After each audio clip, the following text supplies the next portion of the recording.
Considerações sobre a família. Este é o nosso assunto hoje.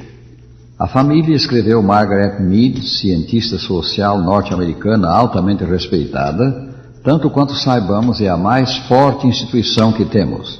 A senhora Mead prossegue, ela de fato é a instituição a que devemos a nossa humanidade. Não sabemos de outra maneira de produzir seres humanos a não ser criando-os numa família. Não sabemos de nenhuma outra maneira de fazer com que crianças se tornem seres humanos, capazes de agir como homens e mulheres, e capazes de casar-se com outros homens e mulheres e criar filhos, a não ser por meio da família. Competentes antropólogos calculam que desde o alvorecer da história houve no mundo 4.000 diferentes sociedades, entre essas agrupamentos com menos de 400 pessoas, até os de centenas de milhões de indivíduos. E em todas essas sociedades, a instituição da família esteve presente, bem como outras grandes instituições, como governo, sistema econômico, educação e religião. Há diferentes formas de família. Temos a família polígama, em que uma pessoa tem muitos cônjuges. A família polígama divide-se em polígina, em que um homem tem várias ou muitas mulheres. E a poliândrica, em que uma mulher tem vários maridos. Embora não se possa dizer que exista como norma de cultura, temos também o casamento de grupo, em que um grupo de homens casa-se em comum com um grupo de mulheres. Essa forma de casamento foi praticada entre os nossos índios caingangues, hoje integrados na sociedade brasileira. Segundo o sociólogo George Murdoch, 8% de todos os casamentos relatados num período de 100 anos entre os caingangues foram casamentos de grupo. A mesma prática existe entre os aborígenes das Ilhas Marquesas do Pacífico, bem como entre os Dikri da Austrália e os Chukchi da Sibéria. Mas a forma praticamente universal, no presente e no passado, é a da chamada família nuclear, composta do marido, da esposa e dos filhos do casal. Merece menção especial a história da família na China. Aí, durante 2.000 anos, ela teve relativa estabilidade. A família tradicional chinesa tem sido patriarcal, patrilinear, com sucessão pela linha paterna, e patrilocal, a mulher mora no local em que o marido mora. Tudo o que indica grande destaque dado ao homem, extrema subordinação ao homem. A cerimônia do casamento tinha como ponto central a condução da noiva à casa dos pais do noivo, onde ela era introduzida à adoração dos ancestrais desses. Após a cerimônia, permitia-se ao novo casal ficar a sós durante a noite. Mas de manhã bem cedo, no dia seguinte, devia a nova esposa levantar-se e servir chá à sogra, estando essa ainda na cama. Isso iniciava o período de treino da nova esposa por parte da sogra, para torná-la dócil membro da sua nova família. A autoridade da sogra sobre a nova integrante da família era quase absoluta, mas a nora adquiria crescente respeito e consideração com o nascimento de filhos. Em 1917 ocorreu na Rússia a Revolução Bolchevista, que empreendeu destruir a família. Frederico Engels, socialista alemão, havia ensinado que a moderna família monogâmica, um só marido, uma só esposa, está fundada sobre a aberta escravidão das mulheres. Ele igualou a família à prostituição e previu o seu desaparecimento no Estado socialista. Visando atingir esse objetivo, o novo regime facilitou ao máximo o divórcio, que passou a ser concedido por solicitação de qualquer dos cônjuges e sem alegação de motivos. Como resultado, houve tal aumento do número de divórcios e tal queda da natalidade, bem como tal surto de delinquência juvenil, oliganismo, como lhe chamam os russos, que o governo voltou atrás depois de quase 20 anos e começou a fortalecer a família. Hoje a estabilidade da família está seriamente ameaçada no mundo. Uma mentalidade permissiva, generalizada, mina-lhe os fundamentos. A infidelidade conjugal campeia desenfreadamente. Em consequência disso, temos milhões de divórcios e separações de fato, com milhões de crianças deixadas a um só dos cônjuges ou totalmente abandonadas. Centenas de milhares de jovens de ambos os sexos vivem juntos como se fossem casados. E troca-se de companheiro quase com a mesma facilidade com que se troca uma peça de vestuário. Em certo país da Europa, segundo o Jornal do Brasil, Leva-se mais tempo para trocar de carro do que de esposa. Qual é, porém, o plano de Deus para a família? O Sagrado Livro ensina que Deus é o autor do casamento e da família. Ele celebrou o primeiro casamento ao unir nossos primeiros pais no princípio.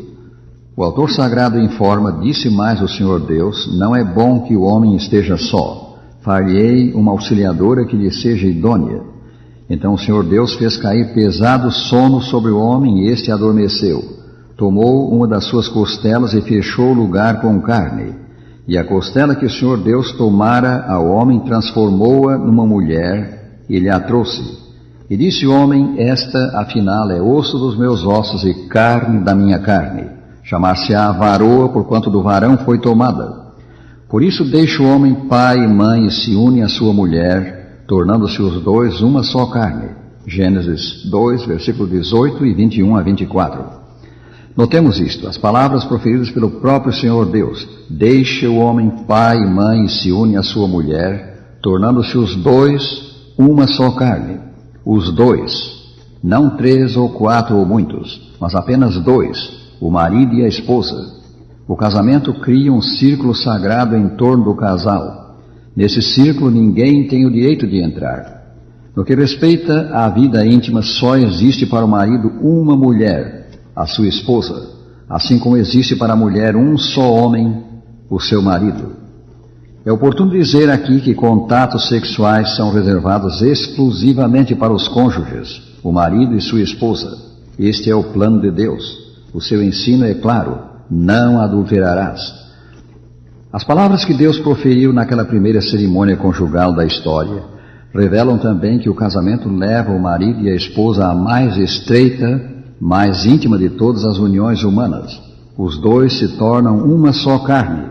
Gênesis 2, 24. O marido e a esposa são mais chegados um ao outro do que os pais aos filhos, sim, do que os irmãos entre si. A esposa é como que uma projeção do marido, e este como que uma projeção da esposa. Anular esta união é ir de encontro ao plano de Deus. Quando alguns fariseus perguntaram a Jesus, é lícito o marido repudiar sua mulher por qualquer motivo? Ele respondeu, não tendes lido que o Criador desde o princípio os fez homem e mulher, e que disse, por esta causa deixará o homem pai e mãe, e se unirá à sua mulher, tornando-se os dois uma só carne, de modo que já não são mais dois, porém uma só carne. Portanto, o que Deus ajuntou, não o separe o homem. São Mateus 19, 3 a 6. Pelo profeta Malaquias, Deus diz, aborreço o divórcio. Malaquias 2, 16, tradução brasileira. A única razão que Deus aceita para a anulação do casamento é a infidelidade conjugal, como se depreende dessas palavras de Jesus. Quem repudiar sua mulher, não sendo por causa de adultério, e casar com outra, comete adultério. E o que casar com a repudiada, comete adultério. São Mateus 19, versículo 9. A propósito, mesmo no caso de infidelidade conjugal, a reconciliação do casal é o mais recomendável, principalmente se há filhos pequenos. A muito íntima união dos cônjuges que resulta do casamento deve levar a um profundo amor mútuo. Com respeito aos maridos, São Paulo diz, amai vossas mulheres, como também Cristo amou a igreja e a si mesmo se entregou por ela. Efésios 5, 25. Notemos isto, o marido deve amar sua esposa como Cristo amou a igreja. O Salvador amou a igreja a ponto de dar por ela a sua própria vida. Maravilhoso! Quão grande amor deve o marido dedicar à esposa e esta ao marido. Sobre o valor de uma boa esposa, a Escritura diz, a casa e os bens vêm como herança dos pais, mas do Senhor a esposa prudente. Provérbios 19, 14. O que acha uma esposa, acha o bem e alcançou a benevolência do Senhor. Capítulo 18, versículo 22. Uma revista de Londres consultou 1000 pessoas sobre a pergunta, que é lar? Entre as 800 respostas havia estas: lar, um mundo de lutas conservado do lado de fora e um mundo de amor conservado do lado de dentro. Lar, o único lugar da terra em que as faltas e fraquezas da humanidade são ocultadas sob o doce manto do amor. Esse foi, pois, o propósito de Deus ao instituir o casamento e a família, que a união conjugal e a família fossem uma bênção para o marido, para a esposa e para os filhos. Sim, uma fonte de sempre maior ventura e crescimento espiritual. Como expressa o livro Patriarcas e Profetas, quando os princípios divinos são obedecidos nessa relação, o casamento é uma bênção, preserva a pureza e felicidade do gênero humano, provê as necessidades sociais do homem, eleva a natureza física, intelectual e moral. Como alcançar o elevado alvo que Deus tem para o casamento e para a família?